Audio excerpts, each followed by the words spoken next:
Só por curiosidade, assim, alguém aqui usa a assinatura digital no padrão ICP Brasil, definido lá, uma pessoa ali, levantou meio tímida, porque mais ou menos, não, segue o padrão, né?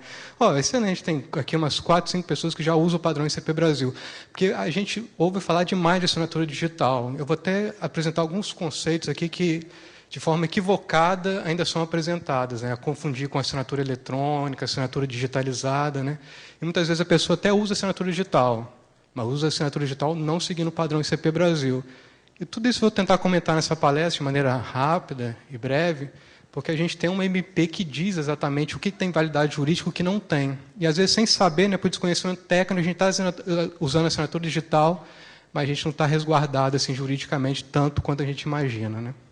Pode passar? Então, isso aqui é os tópicos que a gente vai abordar. Certificado digital, diferença entre assinatura digital e assinatura digitalizada, porque muitas pessoas se frustram quando começam a usar a assinatura digital, porque ela vai achar que ela vai ver aquela assinatura manuscrita, né? E ela não vai existir, entendeu? Então as pessoas se frustram, acaba confiando mais numa assinatura digitalizada que uma assinatura digital. O padrão ICP Brasil, a validade jurídica por trás disso, e os padrões e políticas brasileiros. Então o Brasil tem lá o DOC CP15, que define todos os padrões políticos para se ter uma assinatura digital no padrão ICP Brasil. MIDs de armazenamento, é uma coisa também interessante para a gente comentar, que a gente ouve muito falar em token e smart card, né? Acho que todos aqui já devem ter ouvido falar. De HSM, alguém já ouviu falar aqui HSM? Armazenamento certificado em HSM? Ninguém? Então, isso aqui é uma coisa também que eu vou abordar aqui na palestra, armazenamento em HSM. Realmente é pouco utilizado, porque armazenamento em HSM é muito caro, um HSM é muito caro. E um caso de uso aqui que eu vou tentar apresentar para vocês, que é o projeto que eu trabalhei, onde eu tive que me especializar nessa área de assinatura digital. Pode passar outro, por favor? Então, o que é assinatura digital? Primeira coisa que a gente tem que entender é o seguinte, é um método matemático. Sendo um método matemático, então, não vamos esperar que a gente vai ver um documento assinado digitalmente, uma assinatura manuscrita lá, que muitas vezes a gente vê isso como assinatura digitalizada. Né? Outra coisa importante, ela vincula o documento eletrônico que está sendo gerado com o certificado digital do assinante. Isso aqui é uma outra coisa que eu vou mostrar na palestra. A gente muito vai ver, às vezes, a gente vai nos tribunais, vê muito selo de autenticidade, né? Mas ele não está vinculando o documento com a sua assinatura. Muitas vezes, quando você vai reconhecer firma, a única coisa que ele está fazendo é reconhecendo por semelhança a sua assinatura. E, de maneira nenhuma, ele está reconhecendo a sua assinatura naquele documento. Então, assim, é passível de fraude. Eu posso pegar um documento, altero só o texto dele, mas a sua firma for reconhecida. A gente tem a questão também da chave privada e a chave pública. Né? Quando a gente fala em assinatura digital, a gente ouve muito falar aquela expressão assim, par de chaves criptográficas. Por que par de chaves criptográficas? Sempre vai existir a chave pública e a chave privada. A chave privada fica de posse com o proprietário do certificado digital. A chave pública fica disponível para quem quiser ter acesso àquela chave pública. A chave pública acompanha o documento assinado e permite que qualquer pessoa consiga saber quem assinou o documento. Né? Então, eu assino sempre com a minha chave privada. Se alguém quer validar se aquilo foi eu realmente que assinei, ele usa minha chave pública. Porque tudo que a chave privada faz, a chave pública desfaz. Tudo que a chave pública faz, somente a chave privada desfaz. Então, por isso que são par de chaves criptográficas simétricas. Né? Pode passar. Outra coisa importante, o certificado digital. Né? Assim como a gente emite lá um documento de identidade, uma carteira de motorista, um documento de um conselho regional, seja AOB, medicina, enfermagem, qualquer outra área que emita um documento, né? A gente vai lá, a gente apresenta os nossos documentos, assina os documentos que tem lá, e certificado digital não é diferente. Vai existir uma autoridade certificadora, vai existir abaixo da autoridade certificadora uma autoridade de registro, e a autoridade de registro vai reconhecer você e emitir um certificado digital. Quando você está lá fazendo o seu certificado digital, você vai assinar um documento muito conhecido, que é o termo de titularidade, né? Onde você concorda com vários termos lá, então ele emite o seu certificado. Certificado digital, às vezes as pessoas pensam assim, certificado digital a pessoa só pode ter um. Não. Você pode ter um certificado digital em várias autoridades certificadoras. Por exemplo, uma na CertSign, uma na Serasa, e por aí vai. Entendeu? Da mesma forma como acontece com assinatura, né? Você pode ir lá no cartório e reconhecer várias assinaturas no banco, né? Você tem várias assinaturas diferentes. Assinatura digital da mesma forma. E a assinatura digital, diferente de alguns documentos que não têm validade, qual a carteira de identidade, que às vezes a gente tem uma lá quando a gente completou 18 anos, o certificado digital no Brasil ele só vai ter duas modalidades. Ou ele é A1 ou ele é A3. O A1 tem validade de 1 ano. E o A3, validade de 3 anos. Estourou esse prazo, você vai ter que passar pelo processo de novo, pagar, para você ter a renovação do certificado. Documentos necessários. Isso aqui é só para curiosidade, mas é importante comentar. No Brasil, só existem 2 tipos de certificado digital. Ou você tem um SCPF. Um SCPF é o quê? É um CPF eletrônico. Então, você vai ter que ter um CPF para poder ter um SCPF. E o SNPJ, que você vai ter o quê? O CNPJ é empresa, mas mesmo assim você vai ter que ter o CPF, porque você vai assinar juridicamente, mas você, pessoa física, vai assinar pelaquela empresa. Então, todo SNPJ tem um CPF atrelado a ele. Só tem essas 2 modalidades. Aí vocês vão perguntar assim, Paulo, mas eu entrei no site lá ontem da CertSign e tinha lá certificado para nota fiscal eletrônica. É simples explicar isso. Imagina o seguinte, você é contador de uma empresa, a empresa você vai ter que assinar digitalmente para aquela empresa. Então, ela emite um SNPJ para você. Você pode assinar qualquer documento para aquela empresa digitalmente. Se você segue o padrão brasileiro, tem validade jurídica, que a gente vai ver mais para frente. Olha o risco que você está dando. Você está dando um extremo poder a uma pessoa que só precisava assinar a nota fiscal. Então, se o Brasil foi se aperfeiçoando. Então, hoje eu tenho um certificado digital para nota fiscal eletrônica, onde eu dou àquela pessoa somente o poder de assinar em nome da empresa notas fiscais eletrônicos. E assim vão surgir outros certificados, aí, essas especializações.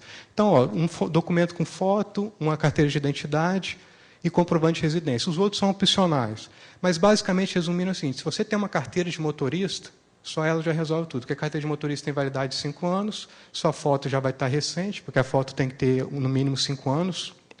Então, se você já tem uma carteira de motorista válida, você só precisa de um comprovante de residência. Ah, eu não tenho comprovante de residência no meu nome. Não tem problema. Você vai na autoridade certificadora, lá eles emitem uma declaração que você diz lá, assina e você faz sem comprovante de residência mesmo, lá na hora mesmo.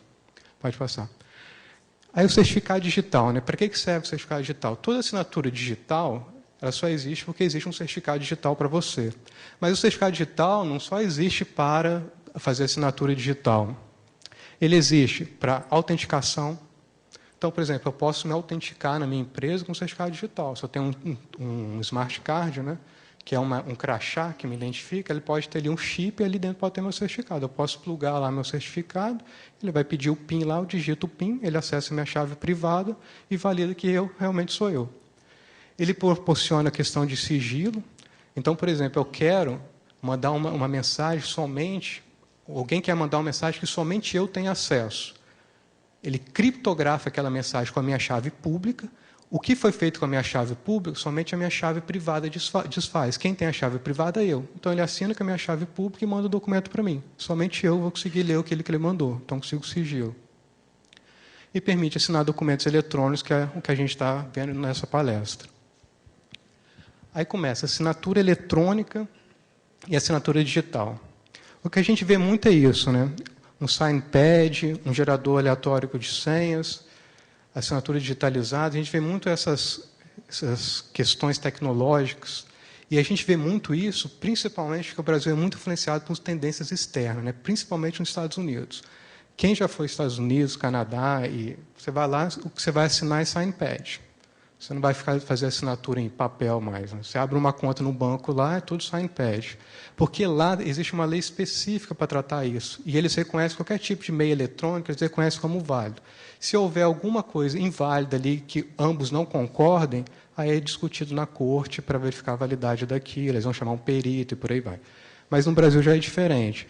Então, hoje, no Brasil, a assinatura digital é uma especialização da assinatura eletrônica. E quando a gente falar de validade jurídica, é a assinatura digital. Os outros meios são inválidos? Não, não são inválidos. Eu vou explicar mais para frente na MP 2200, que trata sobre isso.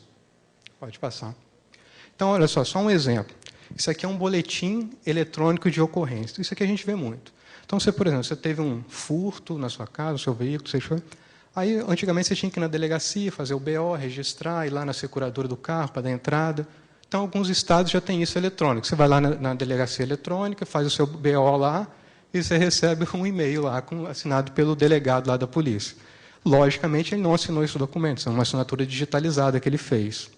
Isso tem valor? Vamos dizer assim, tem. Tem porque a própria polícia está emitindo isso, então ela reconhece esse documento como válido, né? Mas vamos pensar o seguinte, eu posso simplesmente copiar essa assinatura, pode passar. Não tem mais nada. Não apareceu, que acabou cortando, né? Eu poderia simplesmente pegar aquela assinatura, ir num outro documento e colar aquela assinatura lá. Entendeu? Muito simples eu falsificar uma assinatura digitalizada. Por quê? É só uma imagem, eu copio ela, colo, trato lá no meu editor de imagem, fica perfeito. Por quê? Porque depois, quando eu vou imprimir aquilo, a resolução de 72 dpi, qualquer imperfeição ali não vai ser visível. Então, eu posso falsificar de maneira muito fácil, diferente de uma assinatura digital, porque eu consigo validar a assinatura com o documento gerado. E o documento gerado ele tem um texto. Então, eu estou validando aquela assinatura naquele texto. Qualquer alteração no texto invalida a assinatura digital. Isso aqui é só um exemplo que eu comentei. Por exemplo, você vai num cartório hoje, ele vai colocar esse selo lá, que você paga por ele, né, uma fortuna lá, para reconhecer uma firma. Aí ele vai colar esse selo lá, ele vai fazer o quê? Ele vai bater um carimbo no seu documento em cima do selo, para evitar que você tire esse selo e cole outro documento. Mesmo assim, os selos eles são feitos em papéis especiais, para que se você tentar tirar, ele vai rasgar, e depois ele cola um selo na outra parte do documento lá, para dizer que o documento tem um selo lá de autenticidade. Ok, mas preste atenção no que é feito nesse documento. Muitas vezes a gente reconhece isso, uma questão cultural, né? A vida toda foi assim e a gente vai aceitando as coisas, né? O que ele diz bem lá? Reconheço por semelhança. Ele, de maneira nenhuma, ele está dizendo o seguinte, realmente quem assinou foi, no caso aqui, Paulo, eu. Ele está falando que reconheço por semelhança. Depois, quando tiver um questionamento na justiça, ele vai falar assim, não disse que foi ele que assinou, eu disse que eu reconheci por semelhança. Então, a assinatura digital não tem isso. A assinatura digital ou é ou não é. Ou ela é válida ou ela é inválida. Entendeu? Não existe semelhança disso. Entendeu? É um processo matemático. Ou é ou não é. A gente sabe que a gente é da área exata e nem tudo é, às vezes, do jeito que a gente quer, né? E diz. Né? Mas a assinatura digital é ou é válida ou é inválida. Então, é isso. E olha só, aí depois tem volta só lá naquele slide, tem lá um selo, né? Aí tem um código lá. Aí você vai lá no site do Tribunal de Justiça. Aí pode passar. Aí no site do Tribunal de Justiça vai dizer tudo lá, quanto você pagou, quanto aquilo custou, e vai dizer lá, ó, eu reconheci a firma de Paulo, aí ele reforça de novo, por semelhança. Eu reconheci por semelhança. Depois não vai reclamar se alguém falsificou a sua assinatura, não. Eu reconheci por semelhança. E diz lá, só que em nenhum momento na validação ele diz qual documento eu assinei. Então, eu posso pegar aquele documento e poderia falsificar o texto. Claro que é mais difícil, né? Mas eu poderia imputar de novo o próprio documento na impressora, né? E conseguir posicionar um texto em outro lugar que declararia alguma coisa que foi inválida. Passaria. Reconhecer firma do documento, entendeu? Porque na hora que eu reconheço o firma, ele não vai lá e rabisca toda a parte em branco do documento. Então, assim, eu estou dizendo, é passível de falsificação. Quem quiser falsificar, vai conseguir falsificar. Pode passar. Aí, onde entra a validade jurídica no Brasil?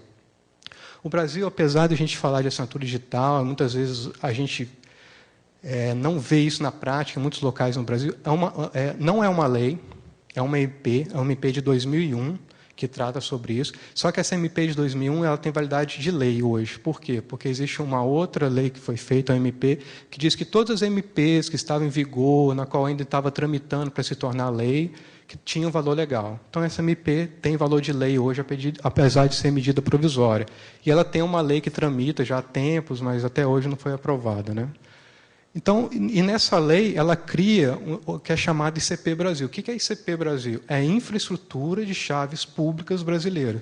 Diferentemente de outros países, se a gente pegar, que você tem várias autoridades certificadoras e, às vezes, elas não têm interoperabilidade entre elas, no Brasil é diferente. Você tem uma raiz, essa raiz é a ICP Brasil, que é coordenada hoje pelo ITI, que é ligada à Casa Civil da Presidência da República, e abaixo dela ela vai credenciando as autoridades certificadoras. E abaixo das autoridades certificadoras, a autoridade de registro. Pode passar. Que é justamente esse slide. Então, você tem lá em cima a C-Raiz, que é o ITI, que não emite certificado. Isso é até um problema, porque vamos dizer, não tem ninguém acima da C raiz, ninguém acima do ITI. Então, ninguém pode dizer que o ITI está errado, porque não tem ninguém acima dele. Então, por isso que quando vocês verificarem lá no Mozilla Firefox, você vai ver que não tem os certificados de autoridade de raiz do ICP Brasil lá, porque a Mozilla não reconhece isso. Quem audita, então, o ITI? Ninguém, porque não tem ninguém acima dele, né? Aí no Windows você já vai ver, porque no Windows é só pagar o certificado, vai incluso lá no repositório. Então você tem a C raiz, autoridades certificadoras e abaixo as autoridades de registro. Muitas das vezes, por exemplo, você vai nos Correios emitir um certificado, os Correios não é uma autoridade certificadora, ele é uma autoridade de registro que está abaixo de alguma autoridade certificadora, às vezes do próprio CertSign, entendeu? Porque na hora que você emite um certificado, existe uma cadeia de certificação. Quem é o certificado raiz, aí depois o certificado da autoridade de certificadora, e por aí vai, até o seu certificado de pessoa física. Existe uma cadeia para montar aquele certificado. E essa cadeia tem validade, cada certificado nessa cadeia. Então, essa aí é a MP. Se vocês quiserem conhecer o padrão brasileiro de assinatura digital, tem que ler essa portaria, né? No mínimo, porque lá vai dizer o que é, o que não é, como foi instituído o ITI, para que ele foi instituído, quais as responsabilidades dele. Só de curiosidade, que alguém já emitiu o certificado digital aqui? Já foi numa autoridade? Só de curiosidade. Às vezes não é padrão, é autoridade certificadora. Quando você foi emitir o seu certificado, ele pediu para você clicar no mouse, no botão? Pediram para vocês? Não, né? A MP fala sobre isso, entendeu? Por exemplo, quando eu fui emitir o meu era na Serasa. Aí o cara falou, não, agora você clica no botão aqui para emitir o seu certificado, porque a MP fala sobre isso. Quem vai gerar a chave privada é você, o proprietário. Então, às vezes, você vai ver essa questão filosófica. Você vai na autoridade de registro lá e fala, não, clica no botão do mouse aqui, porque a MP fala sobre isso.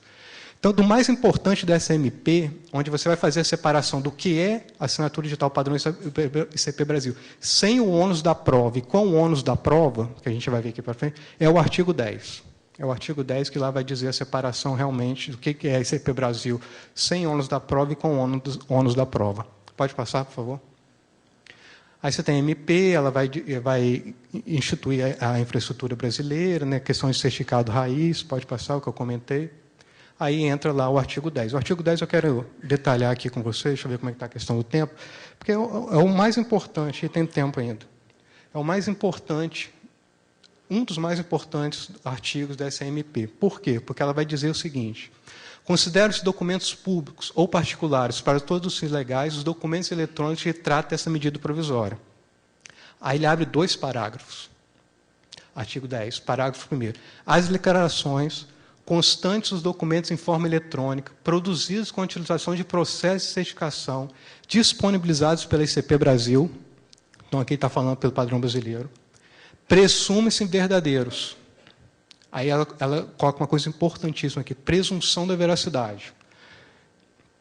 Presume-se verdadeiro, em relação aos signatários, na forma do Código Civil. Ele está dizendo o seguinte, ele está dando o mesmo valor da assinatura manuscrito. Por isso que ele cita o Código Civil aqui, está dando o mesmo valor. Ele está dizendo o seguinte, se você assina um documento seguindo o padrão ICP Brasil, existe a presunção da veracidade jurídica naquele documento. Ou seja, você está invertendo o ônus da prova. É mais o seguinte, se eu assinei um documento no padrão ICP Brasil, eu tenho a chave privada.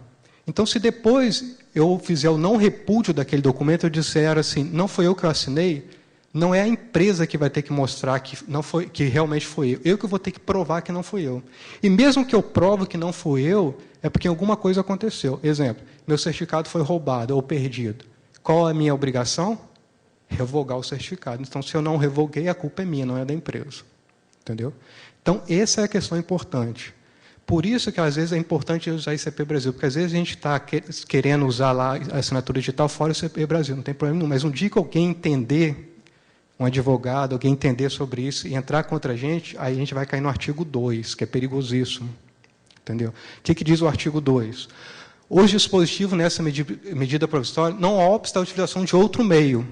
Aí, então, por isso que você vai ver assinatura digital, assinatura digitalizada, signpad, você vai ver muitas coisas disso no Brasil. Não obsta a utilização de outro meio de comprovação da autoria, de integridade de documentos em forma eletrônica, inclusive que utilize certificados não emitidos pela ICP Brasil. Você pode emitir um certificado digital sem ser ICP Brasil, sem seguir o modelo ICP Brasil.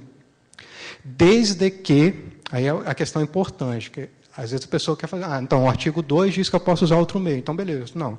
Desde que admitido pelas partes como válido ou aceito pela pessoa que for oposta ao documento. Quem for oposto ao documento? Então, por exemplo, aquele boletim de ocorrência lá que eu mostrei. Eu sou oposto àquele documento. Né? O documento foi um boletim que eu fiz e o cara assinou. Mas eu não concordo com aquilo. Então, eu vou ter que ir lá e pedir no papel ou pedir para que ele assine digitalmente. Então, essa é uma questão importante. Quando você faz assinatura digital no padrão ICP Brasil, acabou-se o questionamento. Então, existe a presunção da veracidade daquele documento.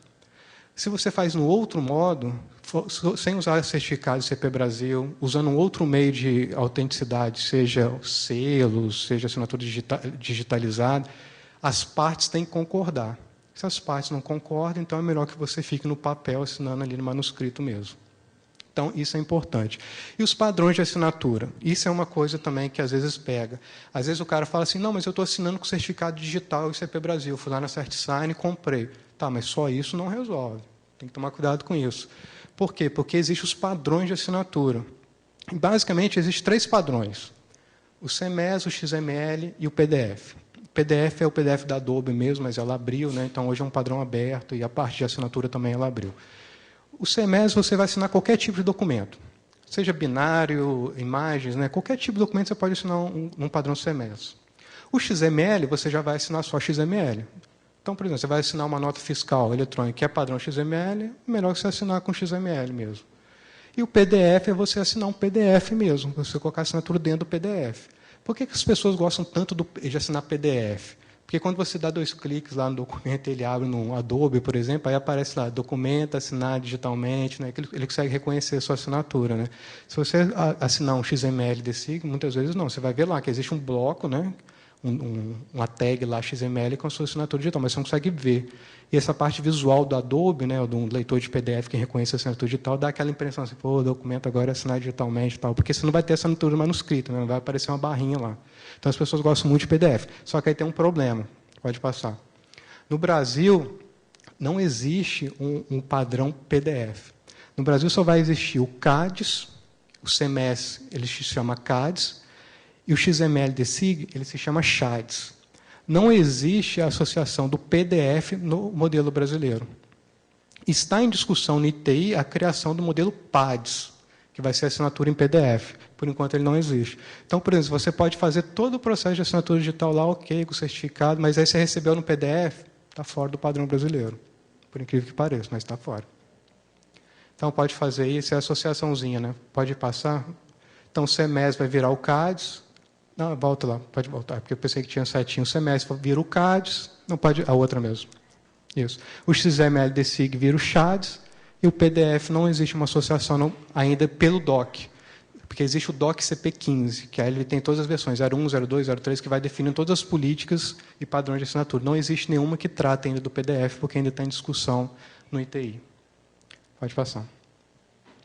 Isso daqui é o esboço que forma a assinatura digital brasileira. Você tem a política de assinatura autorizada pelo ICP Brasil. Aí eles pegaram os padrões internacionais definidos pela RFC, lá, o CMS, o CADES, e colocaram alguns requisitos de assinatura. Aí vocês podem perguntar sempre, mas por que a gente não segue simplesmente o padrão europeu, o padrão americano? Né? Talvez melhor seguir o europeu, que o europeu já define um conceito de CADES e de CHADES. Porque lá não existe CPF.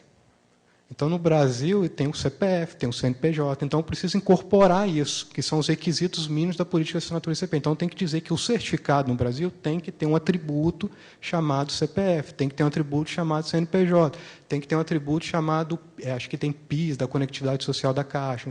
Então, já tem alguns atributos definidos. Então, o modelo brasileiro ele se difere por causa disso. Ele entra com documentos específicos do Brasil, que, no caso, é o CNPJ e o CPF, né, os obrigatórios, né? Aí aquilo vai formar o modelo brasileiro. Aí você tem os padrões e depois entra nas políticas de assinatura, que é outra coisa também importante. O Brasil vai ter 5 políticas de assinatura, que ela começa do nível mais simples e até um nível mais completo, digamos assim. O nível mais simples, que a gente chama de referência básica. Aí a gente vai chegar até na referência de arquivamento. O que é um documento com a DRB, assinatura digital com referência básica? Simplesmente você pega e assina o documento naquele padrão lá do ICP Brasil. Mas ele não tem o quê? Ele não tem carimbo do tempo, ele não tem a lista de certificados, ele não tem a lista de certificados revogados daquele momento. Então, depois você validar se aquele documento era válido.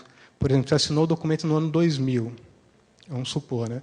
Você quer validar hoje o documento em 2015. Ó, o certificado com certeza já expirou, porque a validade dele, no mínimo, é 3 anos. Você não tem lista de certificados revogados, porque isso é uma coisa que eu vou comentar para mim, que a lista de certificados no Brasil, ela não é incremental, ou seja, a cada momento que sai uma lista de certificados revogados, a lista de certificados revogados anterior ela é apagada. Então, se você não armazenar isso na hora da assinatura ou em algum outro sistema, depois como é que você vai conseguir validar isso? Então, nada disso tem na referência básica, é simplesmente você assinou o documento. Aí, quando você vai descendo, por exemplo, você tem a referência de tempo. Então, você já tem uma assinatura que tem um carimbo do tempo, que eu vou comentar mais para frente, que diz que aquilo realmente foi feito naquele dia, naquela hora. Aí você tem a referência de validação, você já começa a ter link para os certificados para montar a raiz toda de certificação. Aí depois você tem as referências completas, aí você começa a ter a lista de certificados revogados naquele momento para validar e por aí vai. E assinatura de arquivamento, aí você já põe 2 carimbos do tempo, entendeu? Para garantir que aquilo vai ficar por um longo período armazenado. Aí tem a lista de certificados revogados que eu comentei. Isso que é um problema. Às vezes, quando eu vou falar sobre assinatura digital, eu falo assim que o próximo nicho de mercado vai ser vender listas de certificados revogados. Porque você vai na autoridade certificadora, que ela é obrigada pela MP expor publicamente a lista de certificados revogados. E eles fazem isso porque são obrigados. E são auditados pelo ITI para isso. Só que acontece o seguinte, você, a cada 5 minutos, em média, são liberados uma lista de certificados revogados pelas autoridades certificadoras. Só que ele é um arquivo pequenininho, realmente tem que ser pequeno, porque imagina ficar incrementando. O arquivo hoje teria 10 MB, daqui a 10 anos, 20, 30, daqui a um dia vai ter 1 GB de lista de certificados revogados. Então, eles são só os certificados que foram revogados entre a última revogação e a que está sendo feita agora. Então, são arquivos pequenos. Só que a lista de certificados de advogados, muitas vezes a autoridade certificadora não tem lá um diretório que você consegue abrir lá todos os certificados lá para você validar. Muitas vezes eles não dispõem disso. Aí, se você não armazenar isso, não usar uma política adequada de assinatura, depois você pode ter problema para validar aquela assinatura digital. Mas quando que um documento ele sai numa lista de certificados revogados? Quando ele expira, o seu certificado expirou, ele vai sair publicado na lista de certificados revogados. Você trocou o nome, uma quebra de contrato, isso é uma coisa assim que até hoje não aconteceu no Brasil. Uma autoridade certificadora ser descredenciada. E se ela for descredenciada, tudo que foi emitido abaixo dela vai dar problema, porque você vai revogar o certificado digital da autoridade certificadora. Tudo que foi emitido a partir dela vai se tornar inválido. Por quê? Porque na hora que você vai validar a assinatura, você vai validar a cadeia toda. Uma cadeia estando inválida, invalida tudo que está abaixo. Ainda não aconteceu no Brasil isso. Carimbo do tempo. Isso é uma coisa que ainda se fala pouco e se usa muito pouco realmente no Brasil, porque o carimbo do tempo tem um custo, entendeu? Às vezes o custo do carimbo do tempo inviabiliza você pensar numa coisa digital, entendeu? É vendido basicamente em lotes, né? Quanto mais carimbo do tempo, mais barato. Mas dependendo da quantidade que você for comprar, você pode chegar a pagar 50 centavos por carimbo do tempo, uma coisa assim que inviabiliza qualquer tipo de projeto. E qual é o objetivo do carimbo do tempo? Toda assinatura digital, quando a gente olha lá a especificação, no corpo dela, no documento, vai um signal time. É quando aquele documento foi assinado. Só que ele vai pegar isso da onde? Ele vai pegar isso do seu servidor de aplicação, se for web, se você está assinando na máquina, vai pegar do relógio da máquina. Então, aí a gente já sacou, né? Se eu tenho poder de administrador na máquina, altero a data ali e faço uma assinatura retroativa. Aí, por exemplo, meu certificado expirou hoje, aí expirou ontem, eu quero fazer uma assinatura hoje, eu vou lá, altero o relógio da máquina e consigo fazer a assinatura digital dele. Entendeu? Então, já é um problema quanto a isso. Aí, o carimbo do tempo, seguindo toda a política CP Brasil, ele vai estar ligado ao Observatório Nacional, ele vai ser auditado pelo ITI, por isso que ele tem um custo, né?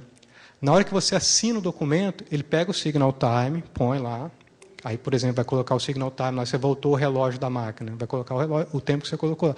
Só que ele vai estar conectado ao Observatório Nacional e à Hora Oficial do Brasil. Ele vai colocar um carimbo, entendeu? E o carimbo que vai ter valor a partir daquele momento. Não a signal time que vai no certificado digital. Então, dessa forma, eu consigo garantir que realmente aquele documento foi assinado naquele momento, naquela hora. Nem isso a pessoa pode questionar.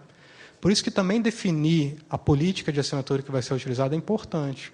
ter lá a referência do tempo, ter o carimbo do tempo. Porque aí a pessoa pode questionar, mas eu não assinei o documento nessa hora, nesse dia, nesse horário. Não, impossível, porque essa hora foi obtida do Observatório Nacional, que é credenciado pelo ITI, existe toda uma política lá. Se o relógio não sincronizar lá, tem um intervalo, ele bloqueia a autoridade de carimbo do tempo. Então, existe uma série de restrições, né, para que você possa garantir realmente o não repúdio ao tempo. Então, por isso é importante o carimbo do tempo.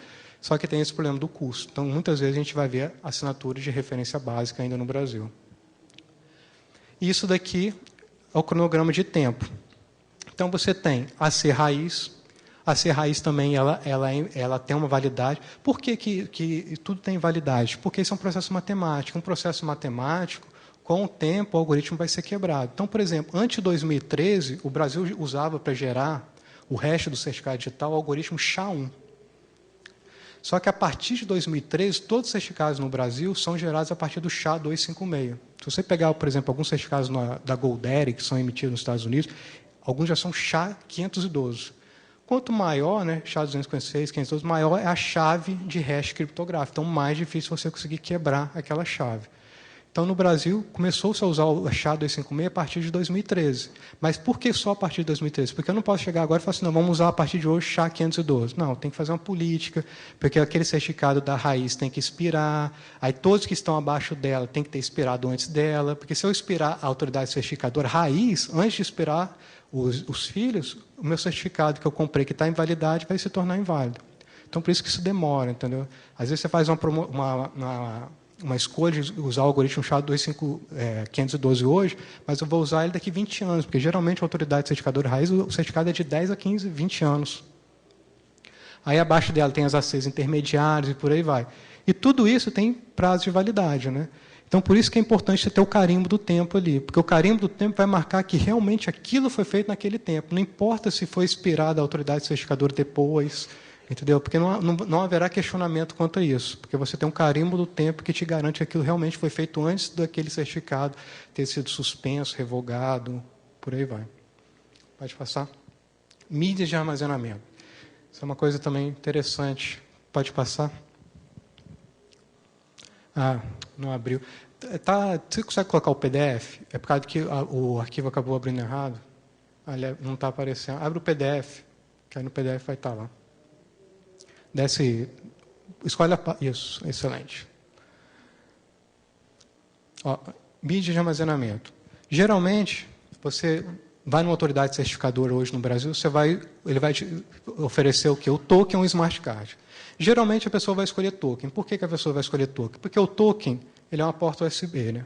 Então, todo computador hoje tem porta USB. Você vai lá na porta USB, vai plugar e vai assinar. Se você escolher o token, o que você vai ter que fazer? Comprar a leitora. Só que aí o que você vai ter que fazer? Para onde você for, você tem que carregar aquela leitora. Você vai ter que carregar duas coisas, o certificado mais a leitora. Hã? O smart card você precisa da leitora. Porque hoje os computadores não têm leitora de smart card, entendeu? Eles têm os leitores lá de USB, micro SSD e tal, mas não tem ainda para você fazer a assinatura do smart card. Então, você vai ter que levar a leitora. Só que você tem que levar a leitora. Aí você fica levando, carregando aquilo, uma hora vai estragar. Então, é mais prático você comprar o token mesmo. E o que você tem a vantagem do token? Você tem vantagem, vamos dizer assim, as características, porque não é vantagem. Baixo desempenho. Por que ele tem baixo desempenho? Porque você assina com a sua chave privada. Imagina só se a sua chave privada sair do token. Você colocou ela em risco. Então, o documento, quando ele vai ser assinado, ele vai para dentro da USB ser assinado.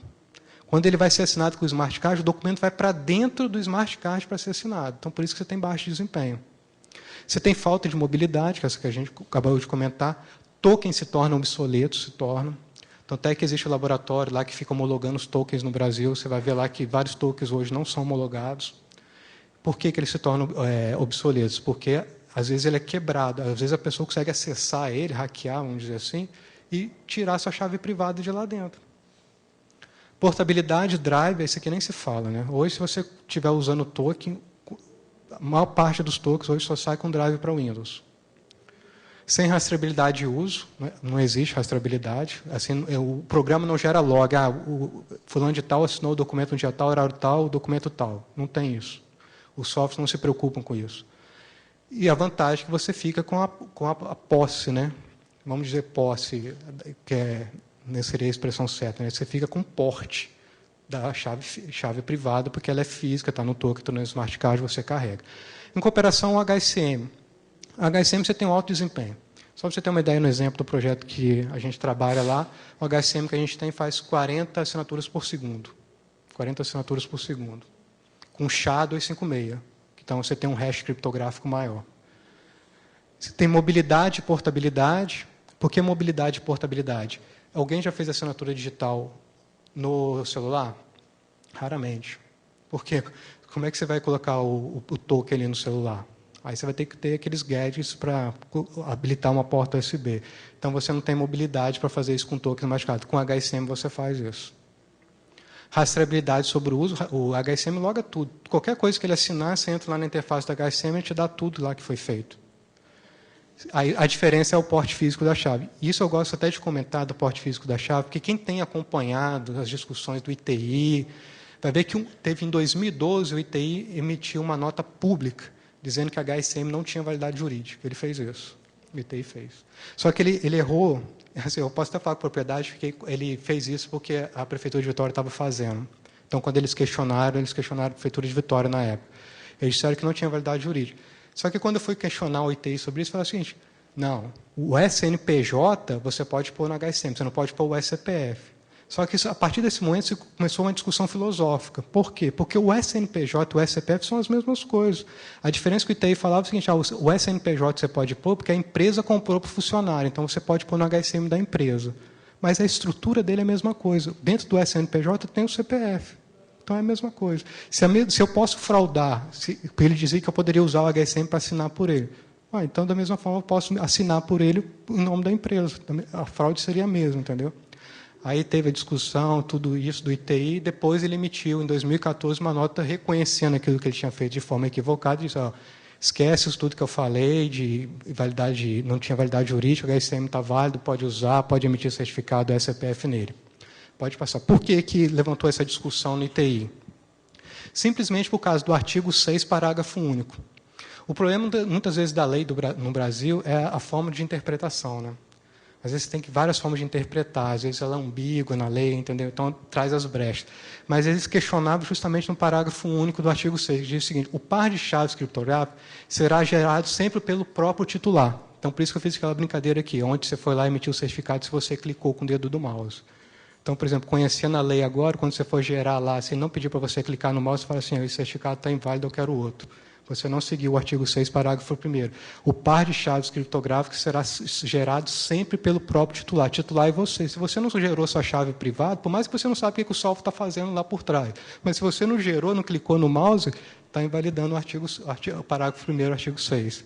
E diz mais, o par de chaves criptográficas será gerado sempre pelo próprio titular e sua chave privada de assinatura será de seu exclusivo controle e uso e conhecimento. Por que eu grifei esses termos, não estão grifados na lei?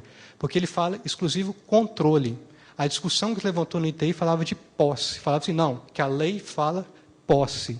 E mesmo se fosse posse, se a gente olhar no dicionário, posse é direito de uso.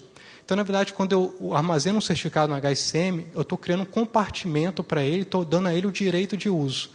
E só ele tem acesso àquele compartimento. É igual no banco. Você tem lá o banco, você abre uma conta. Só você, teoricamente, movimenta aquela conta que você tem um acesso àquela conta. O HSM é a mesma forma.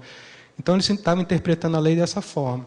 O exclusivo controle aqui, eu tenho que ter o controle sobre o HSM. Eu não tenho controle. Realmente, você não tem controle sobre o HSM, mas você tem sobre o compartimento que foi aberto no HSM para você. E depois de muita discussão, eles emitiram aquela nota que eu falei e ficou entendido. Exclusivo controle é o seguinte, só eu acesso o meu compartimento, que ele tem um PIN, um PUC, só ele faz o acesso lá. Ele faz o que ele quer, ele exclui o certificado, importa o certificado. Ele tem um compartimento dentro do HSM. Pode passar. Assinando digitalmente o documento. O que eu quero mostrar aqui para vocês? Muitas vezes, quando você vai assinar um documento, você tem um documento lá, por exemplo, que tem 500K, 1 mega, 10 megas, 1 giga, dependendo do documento que você vai assinar. Assinar os bytes do documento vai tornar extremamente lento o seu processo de assinatura digital. Então, o que a gente faz é assinar hash. Então, na verdade, eu não assino o documento em si. Eu não assino aquele texto daquela forma que ele foi confeccionado. Eu assino o hash. Eu calculo o hash do documento. Para quem aqui já lembra da época do Emule, das redes EDONC, que tinha lá o hash do documento. Você abriu o EDONC lá e ficava calculando o hash do documento. O hash é um valor, né, matemático em cima dos bytes do documento. Então, por exemplo, você pode ter 2 documentos com nome diferente, mas o conteúdo dele é igual. Por quê? Porque eles têm os mesmos hash. Então, na verdade, eu assino o hash do documento. Então, o processo de assinatura é rápido por causa disso. Imagina se você tivesse que assinar um documento de 1 GB no Smart Card. Você ia ficar 1 hora assinando, porque ele ia ter que transferir 1 GB para dentro do Smart Card para poder fazer assinar. Então, na verdade, você só transfere o quê? O hash de 1 GB, que vai ser hoje é o SHA-256, alguns bytes. Ele vai lá e assina aquele pequeno de byte. E hoje já é lento, né? Imagine se fosse o arquivo inteiro. Então, a gente assina o hash do documento. Calculamos o hash do documento, a gente assina com a chave privada o hash do documento. Pode passar? E como é que eu valido o documento? É simples. Para me validar um documento, eu tenho a assinatura. E tem o documento que eu quero validar, que é o documento lá original, ou cópia dele, seja o que for. Eu vou submeter o processo de assinatura da seguinte forma. Vou pegar o hash assinado digitalmente, que está dentro do certificado digital, que lá tem, e vou decifrar ele com a chave pública, porque ele foi assinado com a chave privada. Vou decifrar ele com a chave pública, vou ter o hash dele. Depois eu vou simplesmente calcular o hash do documento original. Eu vou comparar os 2 hashes. Então, na verdade, uma assinatura digital é importantíssimo, é vital para ela o que está escrito no documento. Se eu abrir um documento, por exemplo, vamos pensar um documento que tem metadados, vamos pensar um arquivo texto somente. Eu assinei um documento que está escrito lá, olá, bom dia. Eu simplesmente fui lá, olá, bom dia, ponto, a assinatura digital já está inválida, porque ele calcula o hash em cima dos bytes do documento, que está escrito olá, bom dia. Entendeu? Você colocou um ponto, invalidou a assinatura digital. Você quer fazer a pergunta? Não, deixa para o final. Deixa para o final. Entendeu? Pode passar. O caso de uso. Só quero mostrar para vocês um caso de uso onde a gente usa lá na Prefeitura de Vitória e por que eu fui alocado nesse projeto. Né? Assim como vários pontos no Brasil, em Vitória, lá também a gente tinha problemas demais na saúde. A saúde pública no Brasil é o que vocês já conhecem, né? Não preciso falar nada. A gente tem anotações ilegíveis, a gente tem documentos faltantes, rasuras, perdas, uso irregular, falta de controle de uso, tudo isso. A gente tem lá, prontuários. Né? Aí todo mundo vem com a solução mirabolante, vamos implantar o prontuário eletrônico que vai resolver tudo. Aí, muitas vezes, a palavra prontuário eletrônico é simplesmente um palavrão no meio médico lá. Por quê? Existem trocentos casos de implantação de prontuário eletrônico que fracassaram, por N fatores. Né? Mas a gente precisava tentar isso e precisava resolver os problemas que a gente enfrentava, que era problema demais, entendeu? Vitória é uma ilha, para quem já conhece, Vitória é uma ilha, tem uma parte que é continental, mas ela é uma ilha. Para que a gente conseguisse fazer um prontuário eletrônico eficiente, a gente tinha que ter o quê? Um prontuário em tempo real. Não adianta nada eu estar na unidade de saúde do meu bairro, foi encaminhado para um pronto atendimento, chegar lá, meu prontuário não está lá disponível. Então, eu tenho um prontuário eletrônico local, não serve para nada, porque a minha história clínica ali, aí depois eu vou para outro médico, vou ter que repetir tudo que eu acabei de falar para ele. Entendeu? Então, a primeira coisa que foi feita em Vitória, isso em 2008, quando eu fui alocado no projeto, era fazer a infraestrutura, que é o básico. Para você ter um prontuário eletrônico, você tem que ter o básico, que é a infraestrutura. Então, a cidade toda foi cabeada com fibra ótica. Aí tem a fibra ótica do município e tem a RNP, que todas as capitais têm a Rede Nacional de Pesquisa. Aí você vai pegando carona lá nos par de fibra, né? Que geralmente eles passam 38 canais, né? Aí você consegue 3, 4 canais lá de 1 giga, né? Muita coisa. E aí a gente vai montando, não uma rede circular, mas uma malha, né? Porque você também tem que ter redundância. Porque, infelizmente, no Brasil, a gente passa as fibras ainda pelos postes. Então, o caminhão vai passar e vai arrebentar a fibra lá, não tem como. Você vai ter que fazer a fusão de novo. Então, você tem que ter pontos redundantes. Então, você tem que ter uma malha. No mínimo, 2 pontos chegando em cada unidade. Pode passar. Aí você tem um problema aí. Se você tem um prontuário eletrônico e você quer eliminar o papel, aí você vai cair em problemas jurídicos e vai cair nesse MP que eu acabei de falar para você. Por quê? Porque o Conselho Federal de Medicina já se manifestou a respeito. Ele falou assim, você pode eliminar o prontuário eletrônico do médico, porque o Conselho Federal de Medicina só pode falar por médico. Né? Só que no prontuário eletrônico, você não vai ter um prontuário do médico, um prontuário do enfermeiro, você vai ter um prontuário eletrônico que é do paciente. Então, mas o Conselho Federal de Medicina já se manifestou a respeito e falou, para eliminar o papel, assinatura digital padrão ICP Brasil. Então, aí a gente ficava imprimindo trocentos milhões de coisas lá. Entendeu? Aí chega um momento que você não tem onde armazenar. Com todo respeito aqui, tem uma hora que você torce para aquele galpão pegar fogo, porque você não tem onde mais colocar coisa. Porque se ele pegar fogo, você não tem problema nenhum. Agora, se você for lá e destruir, aí você vai preso. Entendeu? Esse é o problema. Entendeu? Então, às vezes, você torce para chover, alagar e perder tudo, pegar fogo, mas às vezes não acontece. Pode passar. Aí você tem um problema, que eu falei para vocês. Aí a gente tem MP 2200, que vai falar o seguinte, você pode usar o artigo 1º, o parágrafo 1º do artigo 10, ou o parágrafo 2º do artigo 10. Aí o município ia ter um problema. Como é que o médico vai usar o artigo 1, aí o conselho de enfermagem que fala outra coisa, se deixa aberto, não fala que você tem que usar a assinatura do ICP Brasil, você vai obrigar ele a usar. Aí como é que você vai ter interoperabilidade? Entendeu? Que é aquele problema. Um está no padrão ICP Brasil, outro está fora do padrão ICP Brasil. Aí um município teve que aprovar uma lei dizendo o seguinte, não, Vitória vai usar, mas no padrão ICP Brasil. Aí diz ali, né? Será utilizada a assinatura digital, a versão eletrônica do cadastro de pessoa física, a CPF, no padrão Infraestrutura-Chave Pública Brasileira, padrão ICP Brasil. Então, só para vocês verem, pode passar, só para você ver que implantar a assinatura digital no Brasil, você vai ter vários problemas, entendeu? Coisas que ficarem abertas, você vai ter que regulamentar. Quando é serviço público, é mais complicado. Né? Quando é particular, você consegue resolver ele de maneira mais rápida, né? Com um acordo entre as partes e tal. Porque uma lei dessa ela vai para a Câmara. E quem vai discutir na Câmara? Vereadores. Quantos vereadores conhecem a assinatura digital no Brasil? Entendeu? Tá? Aí você começa essa coisa. 5 minutos só, então correndo. Então, a gente tem aqui só um exemplo, uma receita que sai assinada. Então, vocês estão vendo que não tem assinatura do médico ali, né? Isso é uma questão cultural, né? Quando ele vê isso aí, ele fala assim, não, minha assinatura não está válida. E realmente a gente tem um problema aberto, sabe por quê? Porque todas as portarias da Anvisa falam assim, assinatura ou carimbo. Assinatura ou carimbo. Todas essas leis aí de Anvisa, Ministério, tudo vai ter que ser alterado. Assinatura, carimbo ou assinatura digital. Mas vai demorar, né? Aí a gente tem um site, assinatura.vitoria.s.gov.br, tipo aquilo que eu mostrei lá do TJ no início, ele digita o código ali, pode passar. Aí lá valida. Só que aqui é diferente, porque aqui apareceu a assinatura, quem fez a assinatura, qual era a SEI que emitiu o certificado, o carimbo do tempo e tal, e ali embaixo ver documento. Por quê? Associado à assinatura digital está o documento. Essa assinatura é referente àquele documento. Então, eu até posso falsificar um atestado eletrônico em Vitória. Pode, mas na hora que eu validar, vai dizer lá, ó, o testado era de 5 dias. Você falsificou para 6. Entendeu? Porque geralmente eles fazem aquela perninha lá, né? Completa ali, né? Eles fazem isso. Quando é manuscrito, né? No digital acabou com isso. E aí agora eu tenho a vantagem de receber por e-mail, né? Então, por exemplo, se eu trabalho numa empresa que já aceita atestado eletrônico, eu vou no médico lá em Vitória e falo assim, não, doutor, não precisa imprimir para mim não, manda para o meu e-mail.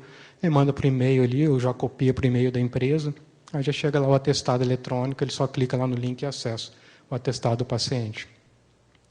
Isso aí, meus contatos. Vamos para a parte de dúvidas, perguntas. Vai abrir o software aqui ou vai com o microfone?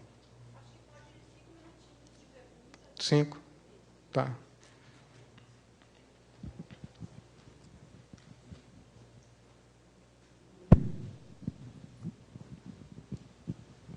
Teve num slide ali que tu comentaste que o certificado digital tem que estar de propriedade do emitente, do titular.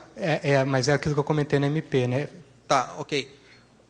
No caso do CNPJ, microempresa, muitas vezes tu tem... Você vai falar que você vai deixar com o contador, é isso? Exatamente. Existe já, isso eu posso te falar, não posso te dar detalhe, por eu tive que pegar.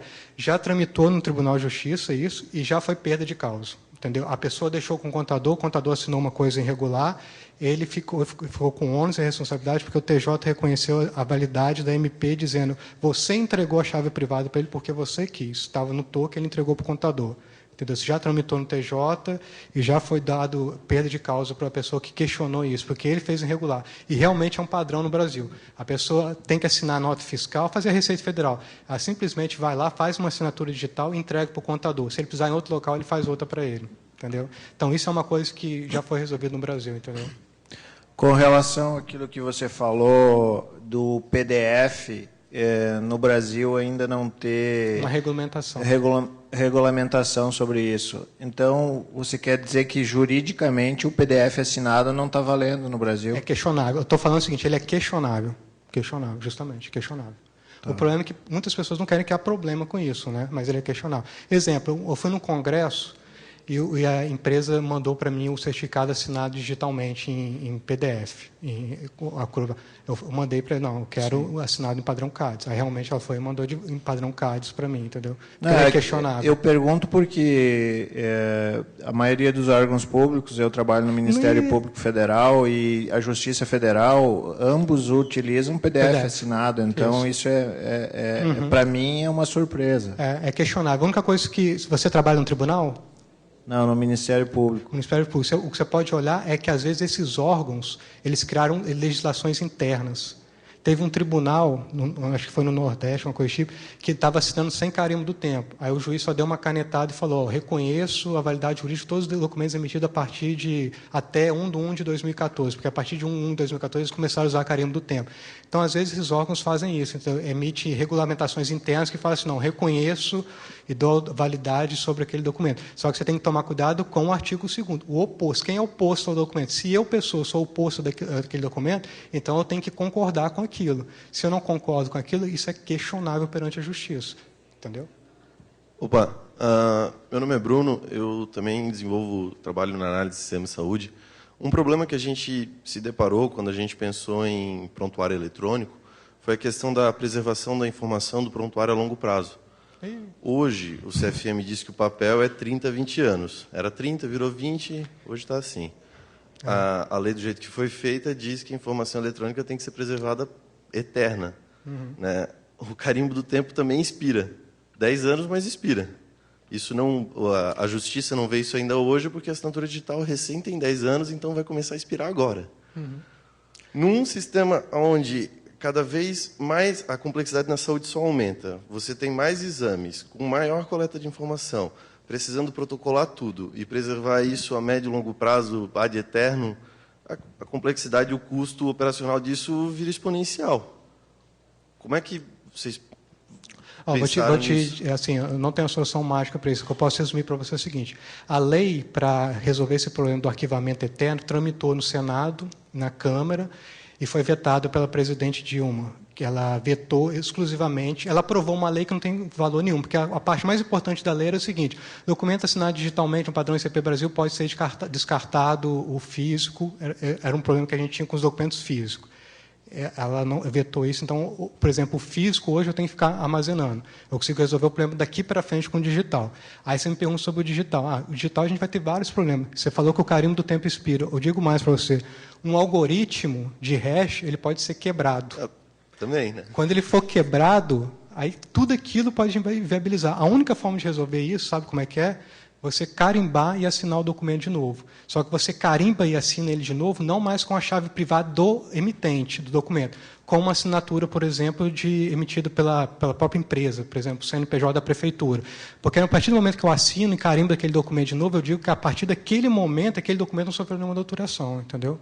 Então, é uma forma de resolver isso. E só complementando o que você está falando, já tramita também uma outra lei, que agora foi aberta pelo próprio Conselho Federal de Medicina, acho que está com o relator do senador da Bahia, para acabar com esse negócio de ad eterno, entendeu? Está falando de 20 anos, a partir de 20 anos você pode descartar, igual o físico, né? O físico diz a partir de 20 anos você pode descartar, 20 anos a partir da última anotação, você pode descartar. Eles estão com essa lei, projeto, para que o eletrônico também siga a mesma regra, entendeu? Só que ainda está na relação, ainda vai demorar e tem que ver se vai ser aprovado ainda. Acabou? Tá bom, gente. Obrigado. Se alguém tiver alguma dúvida, meus contatos estão ali.